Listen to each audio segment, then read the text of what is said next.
ഇന്ന് വളരെ ഈസി ആയിട്ട് പെട്ടെന്ന് തയ്യാറാക്കാൻ പറ്റിയ ഒരു ഡേറ്റ്സ് കേക്കാണ് ഇത്. ഞാൻ ഇവിടെ മിക്സിയിലാണ് തയ്യാറാക്കുന്നത്. നല്ല പഞ്ഞി പോലത്തെ സോഫ്റ്റ് ആയിട്ടുള്ള കേക്കാണ്. അപ്പോൾ ഇതെങ്ങനെയാണ് തയ്യാറാക്കിയെന്ന് നോക്കിയാലോ.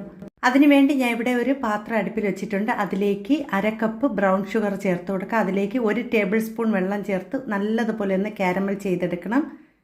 പഞ്ചസാര നല്ലതുപോലെ കാരമലായ ശേഷം ഇതിലേക്ക് 1/2 കപ്പ് ചെറു ചൂടുവെള്ളം ഒഴിച്ച് ഒന്ന് ചൂടാക്കിയ ശേഷം അതിലേക്ക് 20 ഈന്തപ്പഴം ചെറിയ കഷ്ണങ്ങളാക്കി കട്ട് ചെയ്ത് ചേർത്ത് നല്ലതുപോലെ ഒന്ന് വേവിച്ചെടുക്കണം. ഇനി ഇതിനാവശ്യമായ ഡ്രൈ ഇൻഗ്രീഡിയൻസ് അരിച്ചെടുക്കുക. ഒരു പാത്രത്തിലേക്ക് അരിപ്പ വെച്ച് കൊടുത്ത് അതിലേക്ക് 1 കപ്പ് മൈദാമാവ്, 1 ടീസ്പൂൺ അളവിൽ ബേക്കിംഗ് പൗഡർ, 1/4 ടീസ്പൂണിൻ്റെ പകുതി ഉപ്പ് ചേർത്ത് ഒരു 2-3 പ്രാവശ്യം ഒന്ന് നല്ലതുപോലെ ഒന്ന് അരിച്ചെടുക്കണം. ഇനി ഒരു മിക്സിയുടെ ജാർ എടുക്കുക. അതിലേക്ക് 1/2 കപ്പ് ബ്രൗൺ ഷുഗർ ചേർത്ത് കൊടുക്കുക. ബ്രൗൺ ഷുഗർ ഇല്ലെങ്കിൽ സാധാ പഞ്ചസാര മതി. ഇനി ഇതിലേക്ക് ഒരു 3-4 ഗ്രാമ്പ് ചേർത്ത് നല്ലതുപോലെ ഒന്ന് പൊടിച്ചെടുക്കാം. അപ്പോൾ ഞാൻ ഇതിൽ പട്ടയൊന്നും ചേർക്കുന്നില്ല, ഗ്രാമ്പ് മാത്രമേ ചേർക്കുന്നുള്ളൂ. അതിനുശേഷം നല്ലതുപോലെ ഇതുപോലെ ഒന്ന് പൊടിച്ചെടുക്കണം. ഇനി ഇതിലേക്ക് ഞാൻ ഇവിടെ 2 മുട്ടയാണ് പൊട്ടിച്ചൊഴിച്ചു കൊടുക്കുന്നത്.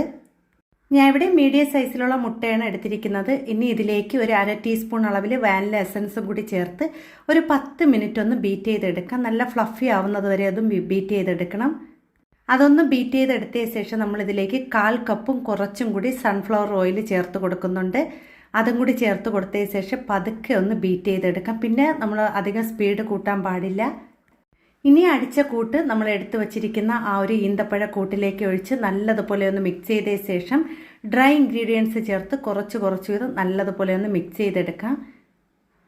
ഇനി ഇതിലേക്ക് കുറച്ച് അണ്ടിപ്പരിപ്പോ അല്ലെങ്കിൽ കുറച്ച് ബദാമോ ഇതുപോലെ ക്രഷ് ചെയ്തെടുത്തത് ഒന്ന് പൊടിച്ച് ഇതിലേക്ക് ഇട്ട് കൊടുക്കാം. ഇതിൻ്റെ ഫുൾ വീഡിയോ ഞാൻ ഇട്ടിട്ടുണ്ട്. വീഡിയോ കാണാത്തവർ വീഡിയോ കണ്ട് എല്ലാവരും സപ്പോർട്ട് ചെയ്യുക. അപ്പം ഞാൻ ഇതെല്ലാം ഒന്ന് മിക്സ് ചെയ്തിട്ടുണ്ട്. ഇനി കേക്ക് ടിന്നിലേക്ക് ഞാൻ ഇത് ഒഴിച്ചു കൊടുക്കുകയാണ്. അതിനുശേഷം നമ്മൾ ഇതിൻ്റെ മുകളിലേക്ക് കുറച്ച് അണ്ടിപ്പരിപ്പും കൂടി ഒന്ന് ഡെക്കറേഷൻ ചെയ്ത് കൊടുക്കുന്നുണ്ട്.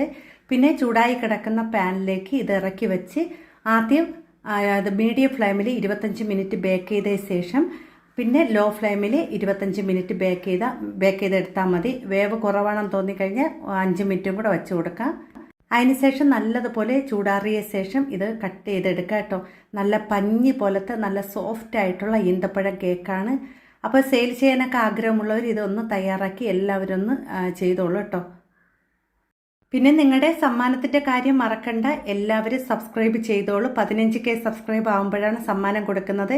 2 പേർക്ക് ഈ ഒരു ഫുൾ ഗിഫ്റ്റാണ് കൊടുക്കുന്നത്. 2 പേർക്ക് ഐസിങ് സ്റ്റാൻഡാണ് കൊടുക്കുന്നത്. അപ്പോൾ എല്ലാവരും സബ്സ്ക്രൈബ് സപ്പോർട്ടും എല്ലാവരും ഒന്ന് ചെയ്തോളൂ കേട്ടോ.